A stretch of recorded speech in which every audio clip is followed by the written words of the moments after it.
Hey, everybody, welcome to the Leadership Loading Podcast. I'm Jason McClaren. And I'm Dr. Tom Hall. And today we're talking about our peaks and finding your peak with Tom Hall. He's a former Army Ranger, former football player, and as you just mentioned, a doctor. Tom, welcome to the show. Thank you. Thanks for having me. Yeah, so let's start with the first peak. Tell us about your first peak and how you got there. Yeah, so I've kind of looked as I've moved forward in my career at a lot of the people I served with, a lot of the people I've worked with.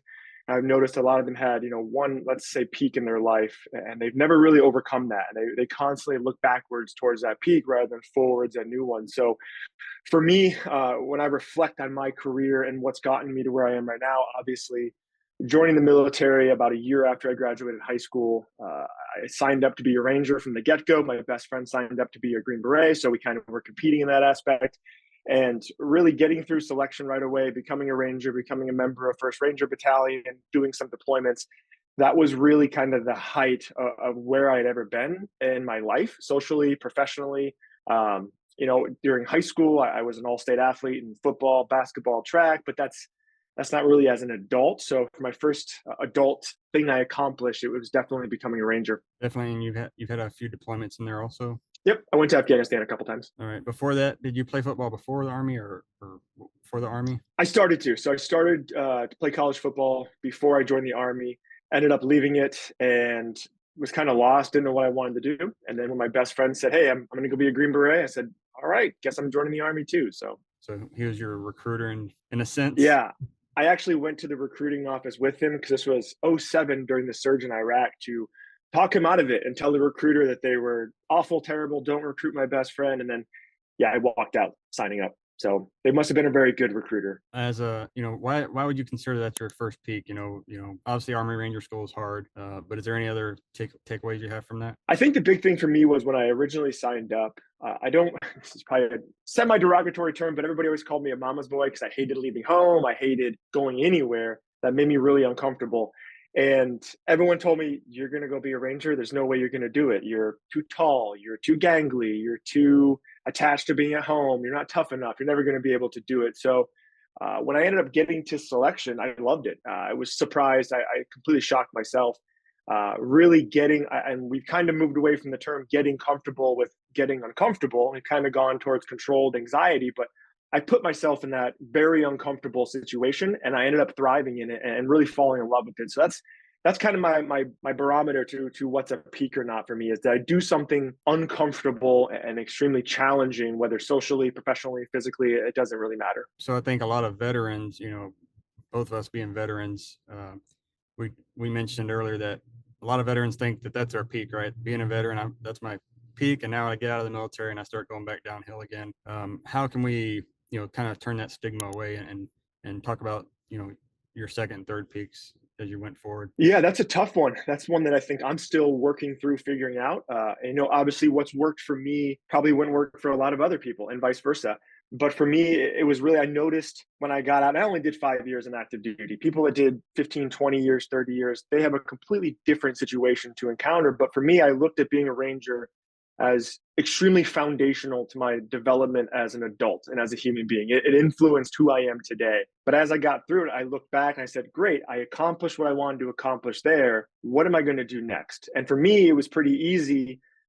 Somebody had dared me one night that I could never play college football after the military. I was too old. And I said, okay, so that was an easy peak that I could see in front of me that I wanted to climb and get through. So I ended up leaving the military and going on the recruiting trail to play football, which in itself was kind of a nightmare because there weren't really any avenues for military veterans to transition to college sports.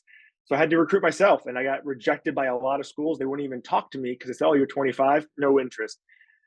So that whole process, there was a lot of challenges and roadblocks there that I probably wanted to turn away from, that probably really would discourage a lot of people. But I'm very hard-headed. I pushed through it, and ultimately I ended up going to Iowa State to play.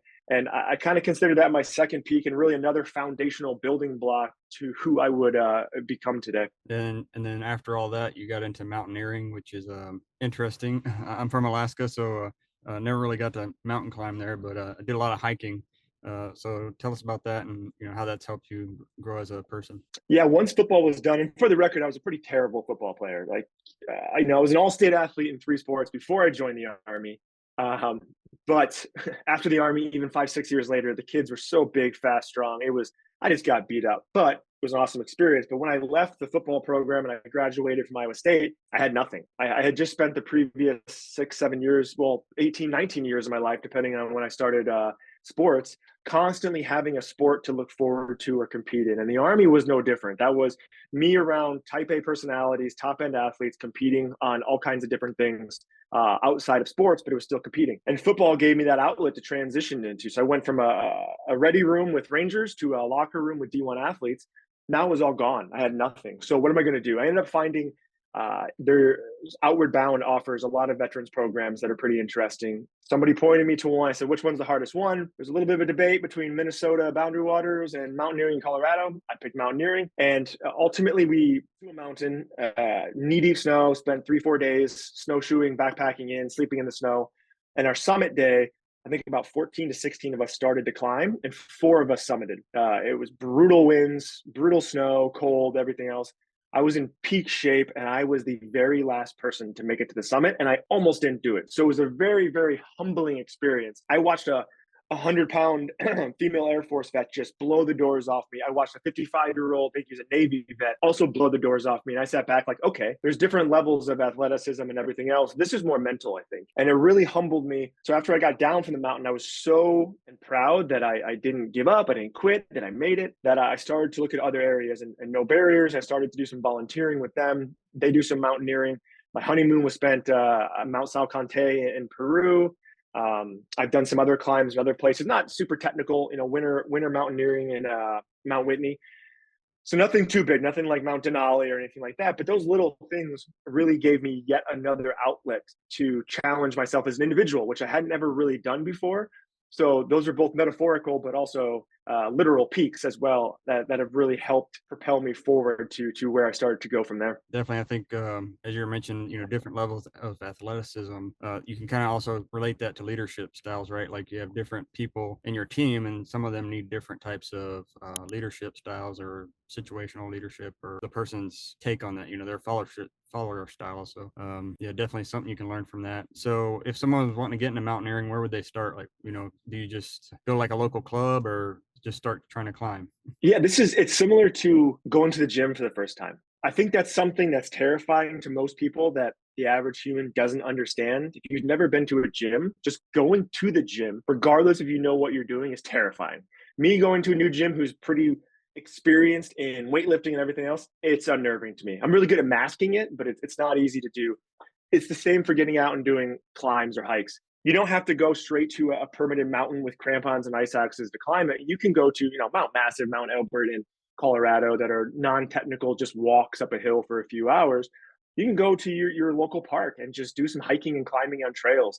If you're a veteran, I highly recommend looking at Outward Bound's veteran programs. You would think they're a vacation. They are absolutely not. If you're doing sailing off the coast of Maine or kayaking in the Everglades or mountaineering in Colorado, you're going to learn all the technical skills that go into that. And you're going to put it to a really practical use at the end as a team, as a group. But it teaches you a lot, helps you self-reflect a lot. So that was kind of another easy outlet for me to learn it was signing up for one of those, going on that trip. And then luckily, like Mount Whitney, I had a friend that had climbed before, does a lot of climbing. He invited me along. So I had kind of a guide there. But really just getting out and finding whatever outdoor activity you can do and starting from there and then just growing on it. Once you feel comfortable walking for 4, 5, 6 hours up a hill, then you're probably more set up to go climb a mountain, because everybody thinks climbing mountains is like Everest. It's not. A lot of them are just casual walks, control your breathing, and then just persevere once you get to higher altitudes. But that's the step that I took. But again, everyone's different. There's going to be different paths for everybody. Yeah, a lot of it's just the logistics, planning ahead and make sure you pack everything you need and you have the right gear that's not going to wear you out, the wrong backpack or the wrong shoes that are going to wear you out before you can finish your climb. All right. And then you're on TV shows? Sort of. I'm going to write a book one day called Almost Has Been. So I ended up getting cast on Survivor in 2019, December 2019. And about 3 weeks before we flew out to go film in Fiji, COVID hit. So we got put in a holding pattern for about a year. So I couldn't go more than 50 miles away from home. If I got COVID, I was off the show. So I was quarantined a little more strictly than a lot of other people were, with a little bit more at stake, I guess, socially, not health-wise. But anyways, fast forward to a year, they recast the whole show. CBS, the executives put in a new diversity policy, so myself and a few others got bumped to the next season. I had my firstborn child during that time, so I'm good. Didn't go film, but I ended up going to Africa. I needed another outlet. I was kind of devastated that Survivor didn't work out. I've been training. I lost like 30 pounds over the course of the last 8 to 12 months before that. I was studying everyday puzzles and watching reruns, but so I was kind of devastated a little bit from that one. I ended up going through, submitted some packets for some doctoral and PhD programs, got an invite to go film a TV show in Africa. It was a new survival television show. They wanted a couple of us to do a pilot to prove the proof of concept that it would work. While I was filming that, the producer said on camera, "Hey, you're going to get your doctorate. Congratulations." And I was like, I kind of got baited in. I said, okay. And I hadn't even accepted yet. So that's what led me to go get my doctorate after that was really, they cornered me in this TV show. But yeah, I filmed a reality show in Africa that was basically, they trained us up for a couple of weeks and then they would just drop us off in an extremely remote part of Africa and survive. But survive while traveling a lot. That's kind of the hitch there, was walking 5, 6, 7, 8 miles a day during the day in the African Serengeti all by yourself for the most part, surrounded by animals. It was a very unique experience. I think my first night, I slept underneath a tree, underneath the stars, probably about 4 to 6 hours away from the nearest town, and I had a leopard and a lion run into each other about 10 feet away from my campsite, and I've been shot at. I've had RPGs go off at me. Everything. I have never felt that scared in my life, and after I got through all of that, and it was like another peak had been summited and climbed. I got done with it. I just felt so much more comfortable, especially in the outdoors. Being surrounded by animals that you see in Africa is extremely humbling compared to, I mean, I'm in Minnesota. We have big bears, black bears, we have moose, we have wolves, all that. It doesn't compare because you have animals at every single step. You can see them all over the place watching you. So it was a pretty cool experience that gave me a good perspective, because the people that trained us, for example, on this were some of the best guides in the entire African continent. I know one of them, he had his entire rib cage torn open by a Cape buffalo, killed the Cape buffalo, pulled himself out over the course of a day, got medevac to a hospital and survived. Then you see stories like that, and you're like, okay, I did some pretty cool, tough stuff in the army, but it highlights a lot of other people around the world that might not be serving in a military capacity that are doing equally as intense stuff or hard stuff. So again, I consider that one another peak because it gave me really good perspective on other people, other walks of life, other challenges that people are going through, and it really showed new areas where I could persevere that I never really thought that I could. We'll go into your next oh, the doctorate. So yeah, the doctorate, I kinda did the same thing with my doctorate. COVID started, so I was working from home 5 days a week, and I knew I wanted to do my doctorate eventually, and so, I had some downtime in my work schedule, so I just started applying for schools, and then I got the email saying, "You're accepted," and I'm like, "Oh, okay." I said, "I probably should tell my wife about this," and then got busy throughout the day. Well, then I got the big packet in the mail, the big 11 by 17 envelope, and it had, the school name all plastered on it, and nice big cardstock certificate inside saying you're accepted. And she's we're walking back from the mailbox, she's like, "What's that?" And I open it, I'm like, "Oh yeah, I'm gonna start my doctorate." you know and she was like, "You didn't tell me this." And so I still have a year left. I'm about to start my research phase, so I'm a little behind you, but yeah, Awesome. What program are you doing? I'm doing a DBA in leadership, Doctor of Business Administration and Leadership, uh, Where's that at? at Liberty University. Okay, I know exactly what program that is. I think I looked at that program. I did my DBA in management at the University of South Florida, but Yeah. still, DBAs. That's awesome. That's a big accomplishment just to start that. I think I've kind of looked at that as micro peaks in my life as well. Like, I was a terrible undergrad student, and I watched so many veterans come in and they struggled to adapt and understand that, hey, your viewpoint and opinion is just your viewpoint and opinion. It's not fact. It's not held by everybody else. You have to be able to be quiet and listen. So I was shocked I graduated my bachelor's. I was a terrible, terrible student until last year. And then my master's degree, I did it in, I listed as international relations, but it was conflict management, but not like mediation. It was global security, global intelligence. I consider that another peak. I couldn't believe I was the first person to get a bachelor's in my family, and then I got a master's, and then the doctorate part of it now. That's just, yeah, it's another big challenge that takes a good investment. So congrats to you for taking that step as well, because it's a very difficult thing to move forward with, and not only move forward with. It's easy to say you're going to do it, but to complete it it's very challenging. Yeah, lots of mini peaks, like you said. Just having to relearn school because I took a couple years off, and my master's was in emergency management, and I did that in 14 months. But of course, a lot less things going on in life. I didn't have a kid then, and now it's like, okay, my daughter's sick or she's doing this, I got to take this semester off, and or we're adding on to the house, whatever. So, but yeah, we'll get there. So let's Yeah. wrap up with that.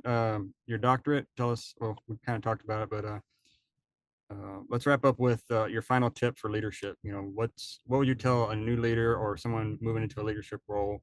You have 1 minute riding down the elevator. What would you say to them? The biggest thing I would tell any new leader that I've learned over the years is to have patience and empathy. And those are kind of cliched, but I've learned sports really taught me you can't talk to people the same exact way. Introverts are going to be motivated and led differently than extroverts. Somebody from the US is going to be led or motivated differently than somebody from Japan or India, for example. And you never know what's going on in people's lives. People are masking their anxieties, their depressions, their challenges at home, whatever, very, very well. So that could be changing their behaviors or and whatnot in the office. I think just having that empathy and that patience to understand your employees is a game changer. Once they trust you, that you're listening and that you actually care on a professional level, they will be motivated to do a lot more for you, to help you, to work out or work with you going forward. So I think those are the biggest things: is have an open mind, have that emotional intelligence, have that growth mindset, and really sit back and listen to your employees, to your team, whether they're your peer or whether they report to you or they're above you. Just be willing to listen. That's the number one thing I've learned in my career. And Tom, are you on LinkedIn, or how can people get a hold of you if they want to reach out? Yeah, I'm primarily on LinkedIn. I think my username there is just TC Hall 18. I'm usually I put the doctor before my name after I defended my dissertation. Still feels really uncomfortable and kind of pretentious, but there's not too many Dr. Tom Halls out there, I don't think. I'm gonna say you earn it. You got to put it out there. So I know you have to learn to brand yourself a little bit, and it's like saying you're a ranger. I really hate saying Tom Hall, former Army Ranger, all the time because it's not my personality, but it does help you start conversations and move along. I'll be somewhere and military will come up, and I'll mention, yeah, I'm former Air Force, and then, oh, what'd you do? I'm like, oh, I'm a firefighter, and little icebreaker, and people want to know what you do. So, but yeah, Yep. good deal. Well, Tom, thanks for coming on the show. We'll put the show notes. Sorry, we'll put the links of the mountaineering group in the show notes, and your LinkedIn link in the show notes below. Okay. I appreciate it, Jason. Thank you so much for having me. This was a good opportunity to kind of go through my history of peaks and valleys. So thank you.